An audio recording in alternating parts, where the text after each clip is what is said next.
తెలంగాణ విమోచన దినోత్సవం సందర్భంగా భారతీయ జనతా పార్టీ జగిత్యాల జిల్లా కార్యాలయంలో జిల్లా అధ్యక్షుడు యాదగిరి బాబు జెండా ఎగరవేయడం జరిగింది. ఈ కార్యక్రమానికి పార్టీ నాయకులు, కార్యకర్తలు పెద్ద ఎత్తున పాల్గొన్నారు. యాదగిరి బాబు మాట్లాడుతూ తెలంగాణ దినోత్సవాన్ని ప్రభుత్వం అధికారికంగా ప్రకటించాలని కోరడం జరిగింది.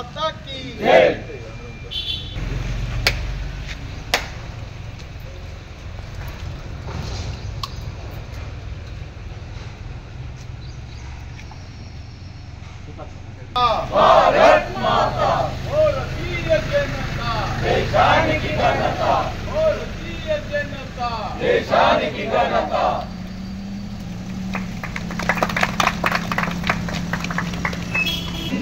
हिमाचल यमुना गंगा उत्कल जलधि तरंगा तव शुभ नामे गाहे तव जय गाथा जनगण मंगलदायक जय हे भारत भाग्य विधाता जय हे जय हे जय हे जय जय जय जय हे తెలంగాణ మన వీరులకు జోహార్ జోహార్ తెలంగాణ మన వీరులకు జోహార్ జోహార్ భారత్ మాతా కీ జై భారత్ మాతా కీ జై భారతీయ జనతా పార్టీ జిల్లా మన రాష్ట్ర శాఖ సూచనల మేరకు ఈ ఫస్ట్ 17th సెప్టెంబర్ శుభాకాంక్షలు తెలియజేస్తున్న భారతీయ జనతా పార్టీ కార్యకర్తలు ఏంటంటే ఇది మన స్వాతంత్రం వచ్చిన తర్వాత 13 నెలల తర్వాత ఈ 17th సెప్టెంబరు మనకు విమోచన దినము మనకు రావడం జరిగింది. సర్దార్ వల్లభాయ్ పటేల్ గారు హైదరాబాద్ నవాబ్ దగ్గరికి వచ్చి వాళ్ళని సరెండర్ చేయించి ఆ తర్వాత 17 సెప్టెంబర్ నాడు మనకు మన యొక్క విలీనం చేయడం జరిగింది మన భారతదేశంలో ఈ యొక్క హైదరాబాద్ సమస్య. ఇప్పుడు ఈ యొక్క నైజాం ప్రభుత్వం యొక్క ఏదైతే దౌర్జన్యాలు, దుర్మార్గాలు మీ అందరికీ తెలిసిన విషయమే. గత చరిత్ర చూసినప్పుడు ఇప్పుడు ఏదైతే ఈ రజ్వీ ఏదైతే ఉన్నాడో అంతకు నైజాం దాంట్లో పనిచేసినటువంటి రజ్వీ అనే రాజు వాడు నవాబు ఈ ఒక మహిళలను నగ్నంగా బతుకమ్మలాడించిన చరిత్ర ఆ నైజాం ప్రభుత్వం.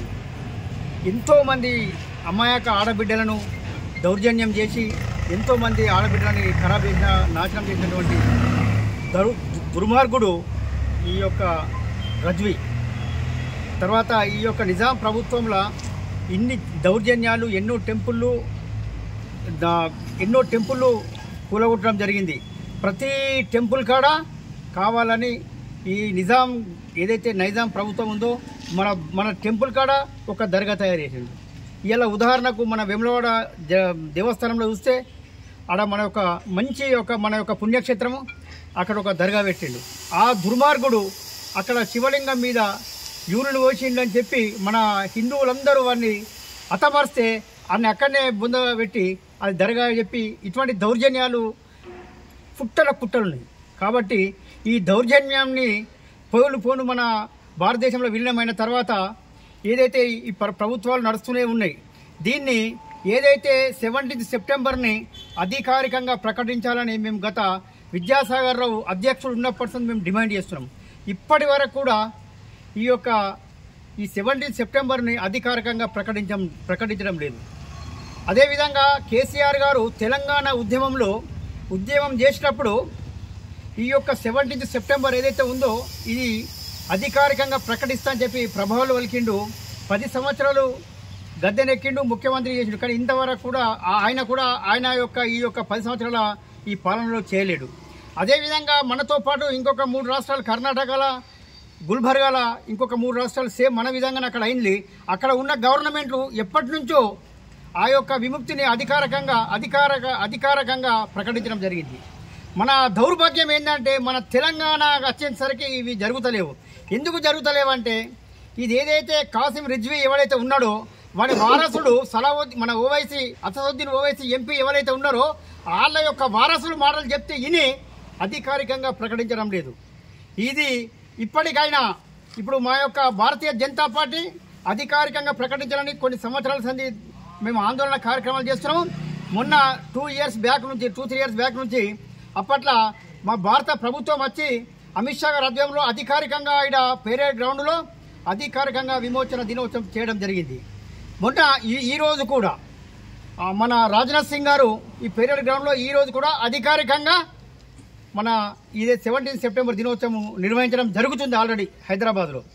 ఈ యొక్క మన ఏదైతే రాష్ట్ర ప్రభుత్వం ఉందో వాళ్ళంతా దాటివేసే ధోరణి ఈ యొక్క అధికారికంగా ప్రకటించాలని మేము ఎన్నోసార్లు డిమాండ్ చేసినాం.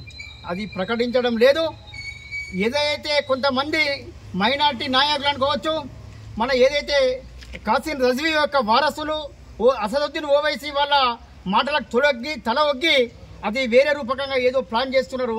అధికారికంగా ప్రకటించే వరకు మేము మిమ్మల్ని నిద్రపోము. మేము ఆందోళన చేసైనా ఆందోళన కార్యక్రమాలు చేస్తాం. మిమ్మల్ని ఎట్టి పరిస్థితులు నిద్రపోనియము. ఖచ్చితంగా మీరు అధికారికంగా ప్రకటించే వరకు మిమ్మల్ని ఇడిచిపెట్టే ప్రసక్తి లేదని చెప్పి నేను తెలియజేస్తూ సెలవు తీసుకుంటున్నా. భారత్ మాతాకి జై.